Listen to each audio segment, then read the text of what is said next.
Okay, so the Nintendo Switch 2 just got even more exciting, and honestly this is fantastic in many different ways. And recently we got a whole bunch of leaks and rumors about what we're going to be seeing for the remainder of the year by Nate the Hate, of course. Recently also, Andre's Restart just made a fantastic video discussing everything that we could see this year. Now there's definitely a lot on this list that I do agree with, but others we missed a little bit. So what about the Nintendo Switch 1 and the rest of the games here? So, starting everything off with June. Now if you take a look at this right here, Andres put the Star Fox game in June. To me that doesn't make quite as much sense, because let's just say that we don't get our Nintendo Direct in April. Well then June is a little bit of a small chance here, because they would still have to do promotion to this game. So far we don't even know if this game actually exists, so honestly they would need that promotion going. So honestly I would probably switch June with Splatoon Raiders. So Splatoon Raiders would go to June. Honestly, that does make a lot of sense to me. And then we could also potentially see Fire Emblem in June as well, because we also got a little bit of information and news about these two games right here. So let's just say that they collab in the same month, because we've already seen this before. If you looked at last year, we got 2 games in the same month, and we also got November, which was 2 games in the same month, which honestly made a lot of sense when you think about it, because maybe you're not a big fan of Fire Emblem, but you could go for Splatoon, or maybe you're not a big fan of Splatoon, you can go for Fire Emblem. These are kind of niche games that don't really appeal to everyone, so seeing them in the same month would definitely make a lot of sense. Okay, so now that July is cleared up, what does this exactly lead us with?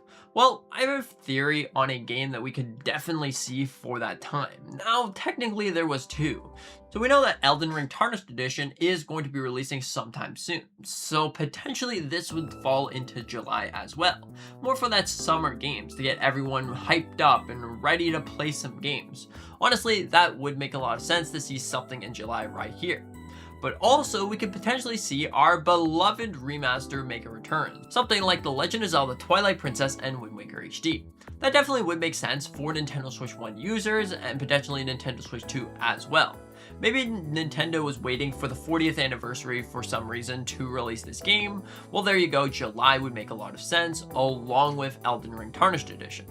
Okay, so as we move over to October, Fire Emblem was originally there, but seeing that that's going to be in June, we could probably see Star Fox make its way in October.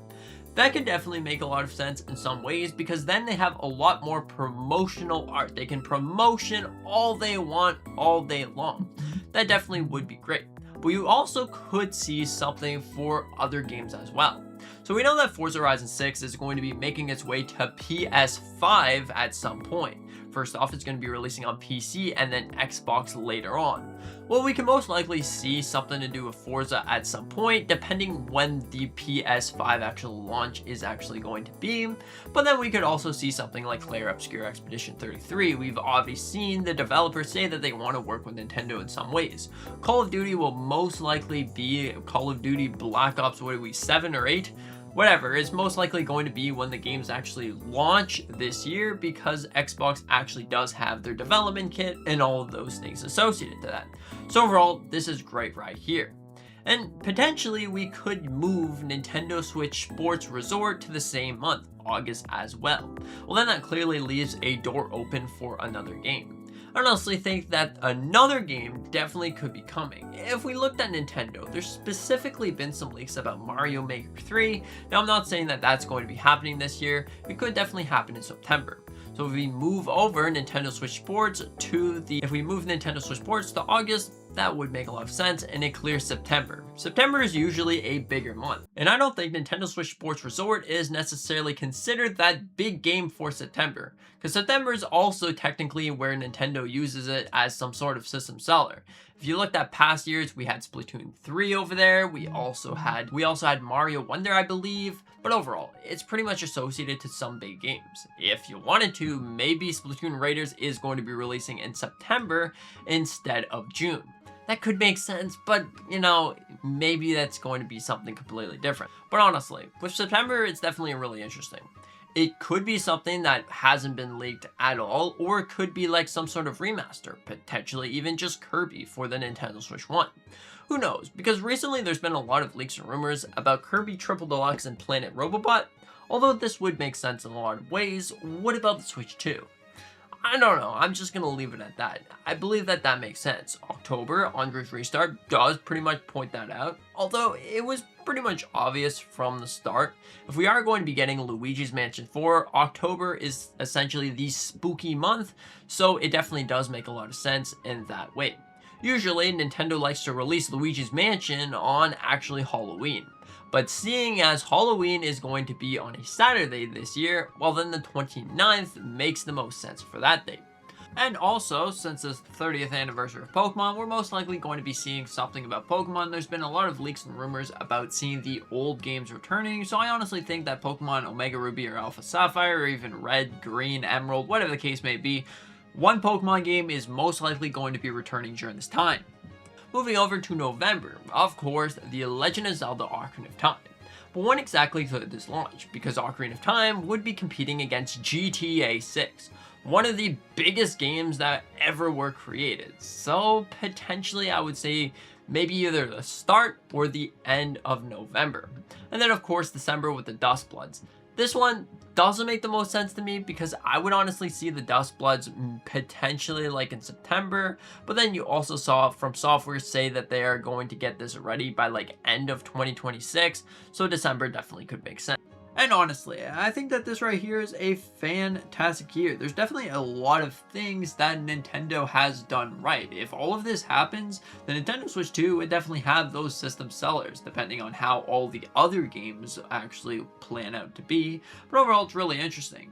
Now, let's just say that Nintendo was being secretive, doing false leaks and information at us, because why the heck not? Hey, maybe 3D Mario is coming out this year then in that case. Well, maybe November could be the time if the Legend of Zelda Ocarina of Time is all hoax, but I don't think that that's the case. So let's just go with 3D Mario, and that in November could make sense. The Dust Bloods, keep that in December, makes sense in some ways.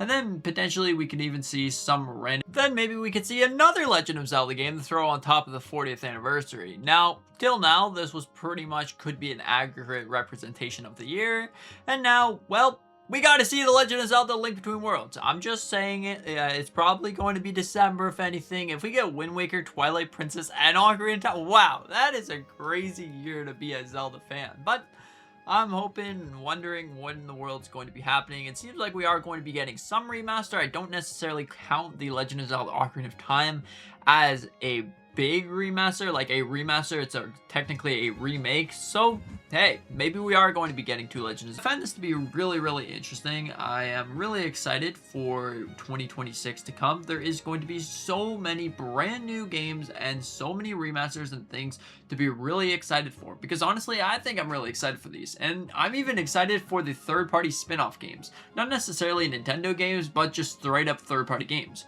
Right now in May, I am really excited for Forza Horizon 6. I think that is going to be a masterpiece of a game.